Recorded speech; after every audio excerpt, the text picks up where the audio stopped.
সবাইকে আসসালামু আলাইকুম।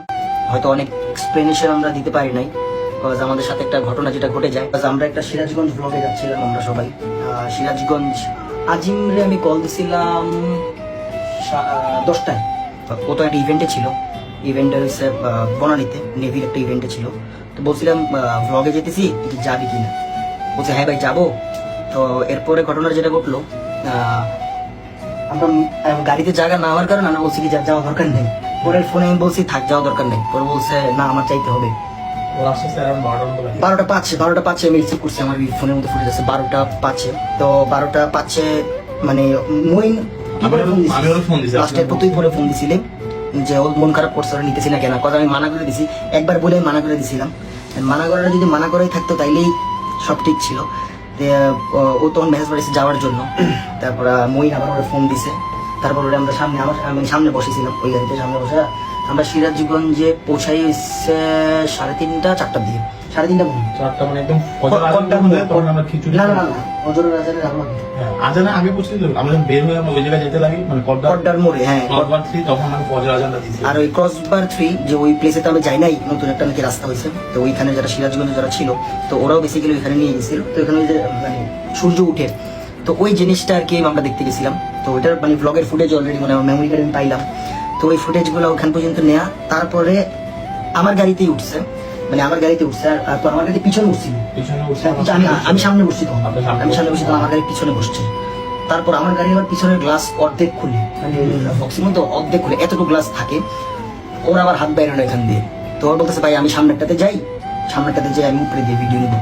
কারণ ওইখানে একটা ওই জিনিস আছে, উইন্ড মিল, যে বড় বড় পাখা আছে টারবাইন গুলো, তখন আলো হয়ে গেছে। তো ওই টারবাইন গুলোর ফুটেজ নেওয়ার জন্য ওইখানে উঠছিল। ফুটেজ কিন্তু ওইটার নেওয়ার কথা, মানে ওই জায়গা টারবাইনে, মানে যে টারবাইনের ফুটেজ, মানে ওখানে তো বেরিয়েছে ফাঁকা রাস্তা, কিছু নাই। তারপর আমরা ওইখান দিয়ে বামে বেড়ে সিরাজগঞ্জ সদর, মানে সদরে ঢুকলাম, মানে সদরে ঢুকছি এস রোড। মানে আবার যার সুগার যে রেস্টুরেন্ট ওপেন হবে ওইটা হয়েছে আবার ওই যে ওই মানে পোল থেকে একটু আগে হাতের বাম পাশে। তো সুগার তো আবার স্লো করছে না, স্লো করে দেখতেছি কি ভাই এই যে এটা হচ্ছে রেস্টুরেন্ট। পরে আমি এইভাবে দেখলাম। আর মানে যে ব্রিজটাতে আমরা মানে উঠলাম, ওই ব্রিজটার আসলে কোনো বোর্ড টোড ছিল না, মানে কোনো লেখা টেখা ছিল না, যেখানে একটা বড় মানে পিলার আছে।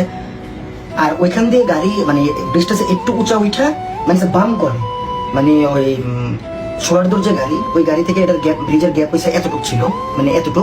আর আমি যে গাড়িতে ছিলাম, আমার গাড়ির ছাদ পুরোটা বাইজা গেছে, মানে আমার গাড়ির ছাদ লেগে গেছে আর কি। ছাদ লেগে 6 ফিট। হ্যাঁ, আমাদের গাড়িটা কতটুকু ওইটার ওই অ্যারাউন্ড থেকে মানে 6 ফিট, হ্যাঁ ওই উঁচা পর্যন্ত। ওই রেস্টুরেন্ট আমি এভাবে দেখা জাস্ট এভাবে তাকাইছি সামনে। তো ফার্স্ট অফ অল দেখছি যে আমি মানে ক্যামেরাটা উঠতেছে, মানে এটা হচ্ছে কি, এটা হচ্ছে জাস্ট ক্যামেরাটা। তো এটা জাস্ট দেখছি আমি আকাশে উঠতেছি। আমি বললাম যে, তখন আমি দেখছি যে জাস্ট ওই যে খাম্বাটার মধ্যে বাড়ি খেয়ে ভাবছি ক্যামেরা ভাবছি।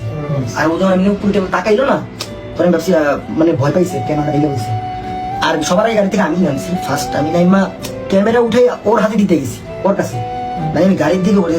তারপর আর আমাদের গাড়ি পিছনের, মানে আমি যে গাড়িতে ছিলাম ওটার স্পিড ছিল মনে করেন 15, কারণ ওটা তো বার, ওটা এমনি লাভ দিয়ে উঠে তারপর এমনি বাইজাও যেতে পারে, যেটা আমার গাড়ি বেজে গেছে।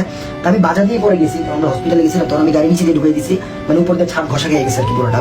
তো আর ওর গাড়ি থেকে এতটুকু গ্যাপ থাকে, ওরটা চলে গেছে। আর নিচে গুলো অনেকটা তো পিছনে ছিল, অনেকটা গেছে। আর ওই যে একটা ল্যান্সার ছিল ওটার সামনে, তো ওই ল্যান্সার ওই সামনেটা ওটা চলে গেছে। আমি ক্যামেরা যখন দিতে গেছি না, তখন দেখছি যে গাড়ির সানরুফ ভাঙার ওখানে বসে আছে, মানে। আর ও কিন্তু গাড়ির সামনে ছিল না, ও ছিল গাড়ির পিছনে, উল্টা হয়েছিল।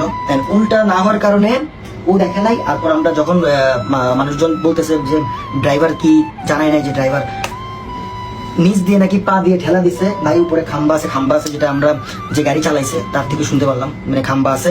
কারণ আমাদের মানে আমার গাড়ির ওর গাড়ির ডিস্টেন্স বেশি ছিল না, মানে কতটুকু হবে, মানে একটা গাড়ির সমান ডিস্টেন্স সর্বোচ্চ। আমার গাড়ি তো আজমি চালাতেছে এটা 15, কারণ এই গাড়ি এখান থেকে উঠা আবার একটু উপর উঠে, তো উপর উঠার পরে তো ওই বাইরে যাওয়ার কথা জিনিসটা।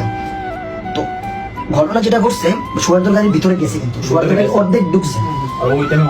অর্ধেক ঢুকার কারণে হঠাৎ করে উঠছে, তো যেটা সানরুফের মানে একবার ইঞ্চি বরাবর এই জায়গাটা 3 সেকেন্ডের ঘটনা। 3 সেকেন্ডের উঠার পরে দেখলাম যে যখন পড়ছে, তখন আমি দেখলাম যে ব্লিডিং হইতেছে। তো তারপরে তাড়াতাড়ি সুয়ার তো বলতো তাড়াতাড়ি জেনে নিয়ারেস্ট হাসপাতাল আছে, সেই হাসপাতালে তাড়াতাড়ি নেই। তো ওই হাসপাতালে নিল, আর আমার গাড়ির পাশ দিয়ে পিছনে ছাদ দিতে, কারণ আমার পিছনে একটা গাড়ি আছে, আবার সুয়ার সামনে আবার আরেকটা গাড়ি। তো ওই ছাদ মেরে টান দিয়ে আমরা তাদের হাসপাতালে গেলাম, হাসপাতালে চারতলা, সিরাজগঞ্জ সদর হাসপাতাল, ওই হাসপাতালের ওই চারতলা। তো ওরা তখন মনে ইসিজি করলো, ইসিজি সাথে সাথে ইসিজি করলো। ইসিজি করার পরে ওরা আমার কিছু বলতেছে না, যখন আমি বললাম যে ভাই এটার কাহিনীটা কি একটু বলেন, ইমার্জেন্সি নাইলে আমরা এয়ার অ্যাম্বুলেন্স নেই, আপনি এটা, কারণ আমরা বুঝি নাই যে 15-20 খাম্বার সাথে যে এই একটা অবস্থা হয়ে যাবে। লাগছিল মনে পিঠে, লাগছে পিঠে। যখন আমরা ওই লাশ মানে ইয়াতে সাতক্ষীরে ধোয়, তখন দেখলাম যে ভাই কই লাগছে, দেন তো যে পিঠে লাগছে। পিঠে লাগার পরে পিঠে লাগছে না, তখন মাথাটা লাগছে তো সানরুফে বাজে। সানরুফের গ্লাস কিন্তু অনেক হার্ড গ্লাস, তো দুইটা সানরুফের গ্লাসই ভাঙছে। ভাইয়া ও তোর উপরে তাকাইছে, একটু তাকাই, আমি ভাবছি ওই তাকাইছে না, আমি ভাবছি যে ব্যথা হয়েছে বা ক্যামেরা হাতে পড়ে গেছে। যখন গাড়িতে পড়ে গেছে তখন ওই নাকে দিয়ে ব্লাড আর কান মুখ দিয়ে ব্লাড দিকে আমরা নার্ভাস হয়ে গেছি। তারপরে ওই হসপিটালে বললাম ভাই দেখেন যদি এটা এয়ার অ্যাম্বুলেন্সের ব্যবস্থা আছে বা এখান থেকে বেটার কোন জায়গা হসপিটাল আছে ওটা দেখেন। কিন্তু ওরা আমাদের তখন জানায় নাই। কতক্ষণ করে গেছে, 20 মিনিট 25 মিনিট। তারা বললেন ভাই এখানে আর ওখানে আইসিইউ